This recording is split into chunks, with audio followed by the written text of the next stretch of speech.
Bueno, hoy vamos a entrarle a fondo a uno de los libros más importantes y, sí, también más polémicos que se han escrito sobre América Latina, Las venas abiertas de Eduardo Galeano. Y es que este libro le da un giro de 180 grados a la historia. No la cuenta desde los que ganaron, sino desde los que perdieron. Y nos dice algo muy fuerte, que el subdesarrollo de unos es la consecuencia directa del desarrollo de otros. Aquí lo tenemos, al autor, el uruguayo Eduardo Galeano. Y su misión era casi nada, ¿no? Contar 5 siglos de historia de todo un continente, pero desde un ángulo completamente nuevo. A su lado, ese mapa del Nuevo Mundo, cuya historia, según él, estaba mal contada. Él quería darle voz a los que nunca la tuvieron. A ver, esta frase es que lo resume todo. Desde el principio, Galeano nos pone las cartas sobre la mesa. Para él, esto nunca fue un juego justo. La economía mundial es un sistema donde para que unos pocos ganen, muchísimos otros tuvieron que perder. Así de claro. Entonces, este es el corazón de su argumento, la idea central. Galeano sostiene que es imposible entender la riqueza de Europa y después la de Estados Unidos sin entender la pobreza de América Latina. No son dos historias que corren en paralelo, no. Son las dos caras de la misma moneda. La riqueza de unos se alimentó, literalmente, del saqueo de otros. Y para probar su punto, Galeano nos lleva al inicio de todo, al momento cero, la llegada de los europeos. Aquí, para él, es donde comienza esta larga historia de despojo.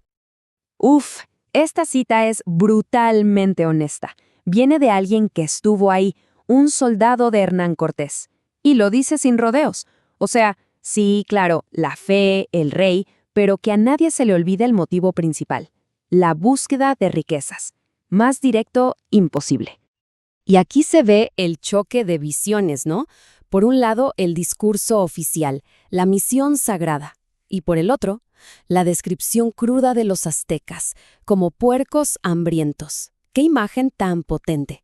Para Galeano, esta dualidad expone la enorme hipocresía que había detrás de toda la conquista. Pero, a ver, la pregunta del millón es, ¿cómo un grupito de hombres pudo conquistar imperios enteros? Galeano dice que no fue magia, fueron 3 cosas. Primero, la tecnología, claro, pero luego las enfermedades, un enemigo invisible y letal. Y quizás la más astuta de todas, el engaño. Usar las creencias y las peleas internas de los propios pueblos indígenas en su contra. Una jugada maestra. Bueno, ahora vamos a ver cómo se veía en la práctica esa mezcla de fe y de fuerza. Entramos en lo que Galeano llama la época de la cruz y la espada. Esto es realmente trágico. Pensemos en la escena. No solo conquistaron Tenochtitlán, es que, literalmente, fundieron su cultura. Obras de arte con un valor espiritual y cultural inmenso, ¡pum!, convertidas en simples barras de metal. Para Galeano, esto es un símbolo perfecto de la lógica de la conquista. Si no era oro, no valía nada. El oro, digamos que abrió el apetito, pero fue la plata la que montó un sistema de explotación a escala industrial. Esta línea de tiempo lo muestra perfecto. Pasamos del rescate de un emperador al descubrimiento de Potosí, una montaña que de verdad parecía ser de plata pura. Y ahí el mundo cambió para siempre. ¿Y Potosí? Bueno, es que Potosí se merece un capítulo aparte. Para Galeano, esta ciudad es el epicentro, el símbolo máximo de la explotación colonial. La riqueza de Potosí fue tan pero tan legendaria que se metió en el lenguaje de la gente. El mismísimo Cervantes, en el Quijote, escribe que algo vale un Potosí.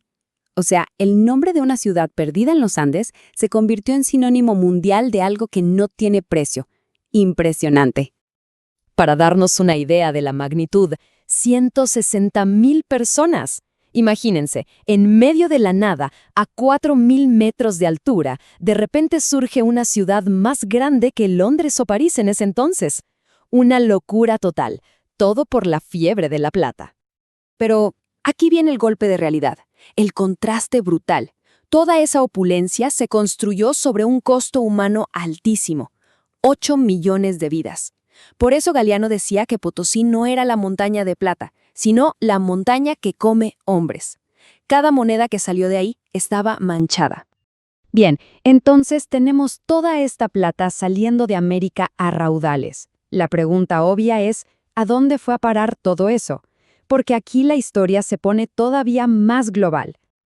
Esta metáfora de la época es perfecta. España era la boca. Recibía toda la comida, o sea, la plata, pero no se la tragaba. Solo la masticaba un poquito y la pasaba a otros lados. Era, como dice Galeano, un simple intermediario. La riqueza estaba de paso. Y aquí podemos ver el caminito que seguía la plata. Salía de América con el sudor y la vida de los indígenas. Llegaba a España y, casi como llegaba, se iba para pagar deudas con banqueros por toda Europa. Y al final del día, ese capital terminó en las manos de otros países que lo usaron para financiar su propia revolución industrial. Y ojo, que esta conexión no la inventó Galeano. Él mismo cita a Karl Marx, que ya lo había dicho. La chispa que encendió el motor del capitalismo europeo no fueron las fábricas de Inglaterra. No. Según esta visión, el verdadero Big Bang fue el oro y la plata de América. Ese fue el capital inicial. Y para terminar, Galeano conecta todo este pasado con el presente. Porque, para él, esta no es una historia de museo. Las consecuencias se sienten, y fuerte, hasta el día de hoy. La prueba más clara, dice Galeano, es el Potosí de hoy. La que fue una de las ciudades más ricas del planeta, ahora es una de las más pobres. Es la ironía más cruel, ¿no? La ciudad que le dio todo al mundo se quedó sin nada. Es como un fantasma que nos recuerda lo que pasó. Y por eso Galeano no empieza su libro con datos económicos, sino con este número, 120 millones de niños. Porque para él, esto no se trata de historia abstracta, se trata de personas. Y la pobreza, la desigualdad que viven esos niños son el legado directo de estas venas que llevan 5 siglos abiertas. Y cerramos con esta idea de Galeano que es muy potente. Él dice que para entender a dónde vamos, es fundamental saber de dónde venimos. Y la pregunta que deja en el aire es esa. ¿Puede una región marcada por tanto despojo construir un futuro diferente? La respuesta, según su libro, empieza por conocer esta historia para, quizás, algún día, poder cerrar esas venas.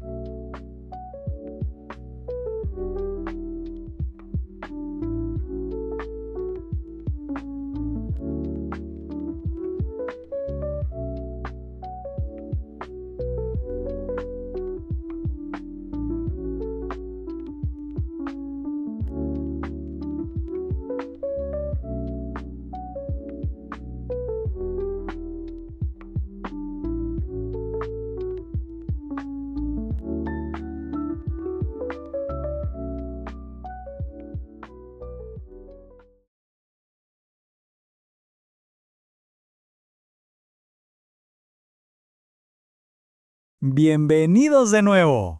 ¿Qué pasa cuando una nación gana su libertad política, pero no su independencia económica?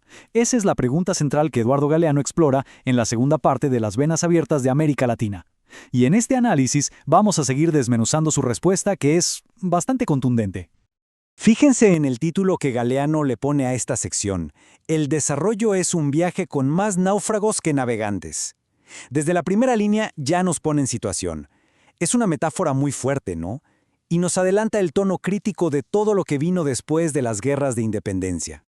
Entonces, ¿cómo es que esa libertad tan esperada terminó siendo una especie de ilusión? Bueno, Galeano argumenta que la independencia de España fue solo el comienzo. Lo que vino después fue otra forma de dominación, una que no usaba ejércitos, sino algo mucho más sutil y poderoso: la economía. Según el libro, el fin del dominio español no trajo una soberanía real. Lo que hizo fue abrirle la puerta de par en par al poderío industrial y financiero de Gran Bretaña para que dominara a las nuevas naciones.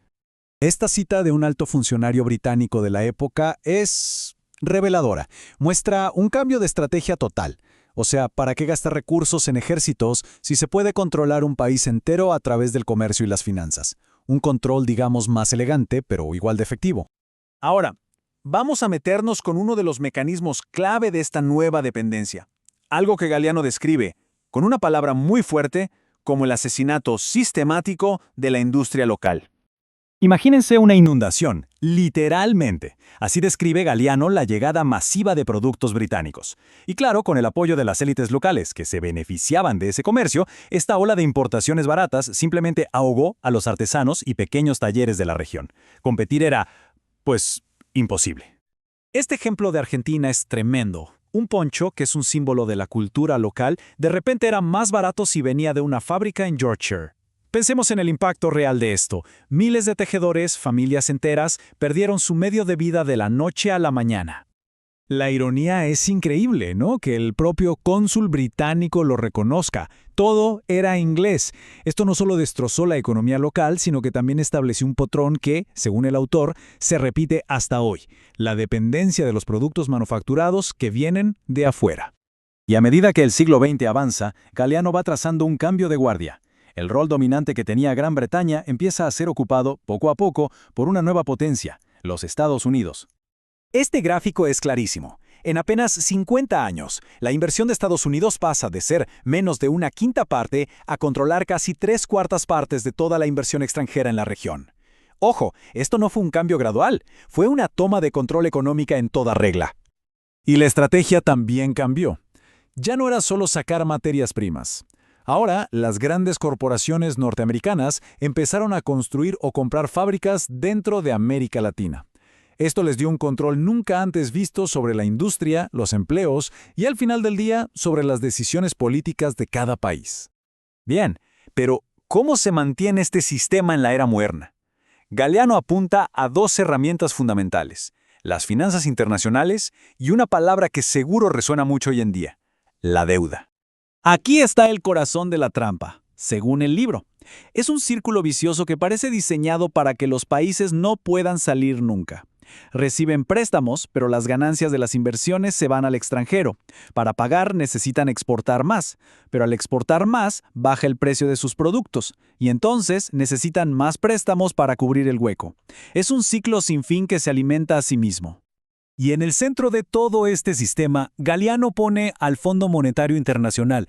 No lo describe como una entidad de ayuda, sino más bien como un inspector que impone políticas económicas muy estrictas, políticas que, según su análisis, casi siempre benefician a los acreedores extranjeros por encima de las necesidades de la población local. Y este dato es demoledor para el mito de la ayuda extranjera. Por cada dólar que entraba como inversión, salían 5 en forma de ganancias para las empresas. No era desarrollo, era, en palabras del autor, una verdadera hemorragia de capital. La riqueza de América Latina estaba financiando el desarrollo de otros. La conclusión a la que llega Galeano es que toda esta larga historia de explotación ha dejado un legado de fragmentación muy profundo, una división que se ve tanto dentro de los países como entre ellos, y que perdura hasta hoy. Bolívar, San Martín, Artigas, todos los grandes libertadores soñaron con una patria grande, con una América Latina unida y fuerte. Pero ese sueño, nos dice Galeano, se hizo añicos. El modelo económico que se impuso no estaba pensado para unir a los países latinoamericanos entre sí, sino para conectarlos por separado con los centros de poder de Europa y más tarde de Estados Unidos. Y esto que vemos aquí es el resultado práctico de todo aquello. Un rompecabezas de naciones, naciones cuyas carreteras, puertos y ferrocarriles fueron construidos para sacar riquezas, no para conectar a sus pueblos. A menudo todavía hoy es más fácil y barato mandar un producto a Miami que al país de al lado. Y aquí llegamos a la tesis central del libro, la idea más poderosa y sin duda la más controversial de Galeano, que América Latina no es pobre a pesar de sus riquezas, sino precisamente por ellas, que su increíble abundancia de recursos la convirtió en el blanco perfecto de un sistema global que la ha desangrado durante siglos. Al final, Galeano nos deja con esta pregunta resonando. Él sugiere que si todas estas estructuras de dependencia fueron creadas por decisiones humanas a lo largo de la historia, entonces también pueden ser deshechas por la acción humana. Una reflexión que sin duda sigue tan vigente y poderosa hoy como cuando se escribió el libro.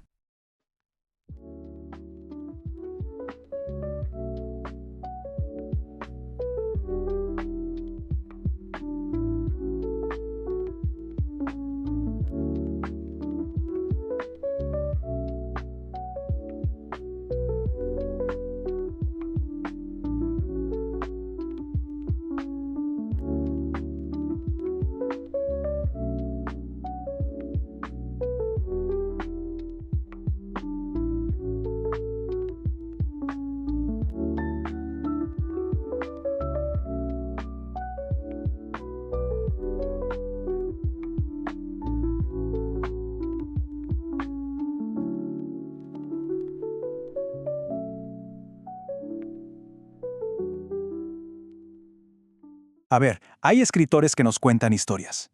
Y luego están los que, como Eduardo Galeano, se atreven a reescribir la historia, la de un continente entero. Hoy vamos a sumergirnos en el legado de este hombre. Alguien que nos dijo que nuestras venas, las de América Latina, seguían abiertas, y que usó sus palabras como un arma cargada de futuro. Y para arrancar, nada mejor que una de sus frases más, digamos, polémicas. Para Galeano esto no era una simple metáfora, para nada. Era de hecho una descripción literal. Él veía un sistema global diseñado con la precisión, con la eficiencia de una mafia, donde el poder económico, beneficia a unos poquitos a costa de la gran mayoría. Y ojo, porque esta idea es la clave para entender todo lo que viene después, todo su pensamiento. Pero, a ver, ¿cómo es que un periodista uruguayo llega a ser considerado tan pero tan peligroso? Bueno, para entenderlo, primero hay que viajar un poco en el tiempo, conocer el mundo que lo moldeó y sobre todo al que se tuvo que enfrentar. Es que Galeano era de verdad imposible de poner en una sola caja. Su genialidad estaba justo ahí, en esa mezcla tan particular. Por un lado, tenía la rigurosidad de un periodista de investigación.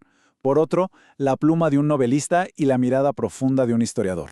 De hecho, él mismo se definía como un cronista de la realidad, alguien que básicamente usaba cualquier herramienta que tuviera a la mano para contar esas verdades, esas que el poder siempre prefiere que no se sepan.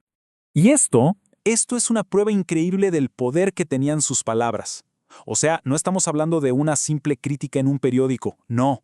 Hablamos de textos que las dictaduras de la época consideraban una amenaza real, una amenaza directa a su poder.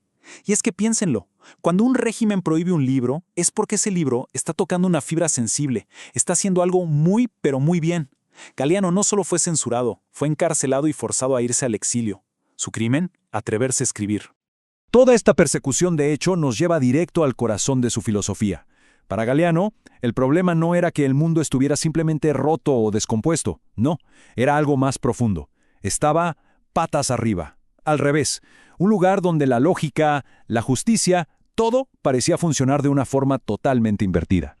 Y esta metáfora, es que lo resume todo. La idea de que el plomo aprende a flotar y el corcho a hundirse. Así es como él veía el sistema global.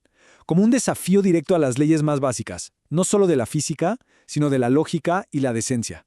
Un mundo donde hacer lo correcto te trae castigos, y lo perverso, pues, te premia. Es una sensación de absurdo, de una injusticia que está en la base de todo. Y claro, este mundo patas arriba se ve reflejado en los valores que promueve. Pensemos en la honestidad, una virtud humana básica, ¿no? Bueno, en este sistema se desprecia, se ve casi como una debilidad. Y mientras tanto, el éxito se celebra como una especie de canibalismo corporativo. Las empresas grandes devorándose a las más chicas. Lo que Galeano está exponiendo acá va más allá de la economía. Es la perversión total de los valores humanos. Y todo esto que estamos hablando nos lleva, inevitablemente, a su obra más famosa, la más icónica, Las venas abiertas de América Latina. Y ojo, que esto es mucho más que un libro. Es un manifiesto, es una herida abierta y expuesta para que todo mundo la vea. Y aquí está la tesis central, la idea principal, destilada en una sola frase que es brutalmente honesta. Galeano argumenta que la pobreza de América Latina no es una casualidad, no es un fracaso nuestro, no, es la consecuencia directa de la riqueza de otros. Es una relación, digamos, parasitaria, que según él, ha durado ya 5 siglos. Es ni más ni menos la historia de un continente entero desangrado para alimentar la prosperidad de otros. Y aquí es donde vemos las consecuencias, directas y brutales. Publicar esta obra maestra no solo le trajo fama, le trajo persecución. Y es que, a ver, que te pongan en la lista de un escuadrón de la muerte por escribir un libro es la prueba definitiva, ¿no? Del impacto real, tangible que sus ideas estaban teniendo. Ahora, el poder de sus libros no estaba solo en lo que decía, sino también en cómo lo decía. Entonces la pregunta es, ¿cuál era el método Galeano? ¿Qué es lo que hacía que su forma de escribir fuera tan efectiva y al mismo tiempo tan peligrosa para algunos? Bueno, el corazón de su método es lo que se conoce como el género testimonial. ¿Qué significa esto? Que en lugar de escribir sobre los oprimidos, como desde una torre de marfil, Galeano buscaba que fueran ellos mismos quienes contaran su propia historia, a menudo, claro, a través de su pluma. Y con eso lograba algo increíble. La historia oficial, la de los reyes y los generales, pasaba a un segundo plano, y lo que emergía era la memoria viva de la gente de a pie. Y esta cita es el ejemplo perfecto. Galeano no era de los que investigaban solo en bibliotecas. Para nada. Su lema era algo así como vivir para contar, y lo aplicaba al pie de la letra. Se metió en las minas de Bolivia, caminó con las guerrillas en Guatemala. Él estaba convencido de que para poder contar una verdad, primero tenías que respirarla, incluso sufrirla. La suya era una literatura hecha con el cuerpo, con la piel. Su método, entonces, podríamos resumirlo en 3 pasos. Primero, sumergirse por completo en la historia, inmersión total. Segundo, darles voz a los que nunca la tuvieron, a los excluidos. Y tercero, y esto es clave, usar la belleza del lenguaje, pero no como un simple adorno, sino como un arma. Un arma para que la verdad fuera más cortante, más filosa, imposible de olvidar. Pero bueno, uno podría preguntarse, ¿por qué seguimos hablando de Galeano hoy, tantas décadas después de que escribiera sus obras más importantes? Pues porque su legado, y ahora lo vamos a ver, sigue resonando con una fuerza increíble en nuestro presente. Para entenderlo, viajemos a un momento mucho más reciente, un momento que lo ilustra a la perfección. Imaginemos la escena. Estamos en el año 2009, en la Cumbre de las Américas, un encuentro político de altísimo nivel. Y de repente pasa esto. El presidente de Venezuela, Hugo Chávez, se acerca al presidente de Estados Unidos, Barack Obama, y le entrega en sus manos un ejemplar de Las venas abiertas de América Latina, un gesto cargadísimo de simbolismo. Pensemos que casi 40 años después de su publicación, el libro seguía siendo un arma política, un mensaje directo en el escenario mundial. Eso no era un simple regalo, era toda una declaración. ¿Y cuál fue el resultado de ese gesto, de esa foto que dio la vuelta al mundo? Pues fue algo inmediato y masivo. En menos de 24 horas, un libro escrito en 1971 saltó al puesto número 1 de los más vendidos en Amazon en Estados Unidos. De la noche a la mañana, una nueva generación se estaba haciendo las mismas preguntas que Galeano había planteado décadas atrás. Preguntas que, por lo visto, seguían más vigentes que nunca. Y cerramos con la gran pregunta que él mismo nos dejó flotando en el aire. Y ojo, que no es una pregunta retórica, es el desafío central de toda su obra. Galeano no creía en destinos inevitables, para nada. Él estaba convencido de que la historia, como está hecha por personas, también puede ser deshecha y rehecha por personas. Así que nos deja con esa tarea, la de responder si seremos quienes finalmente decidamos cambiarla.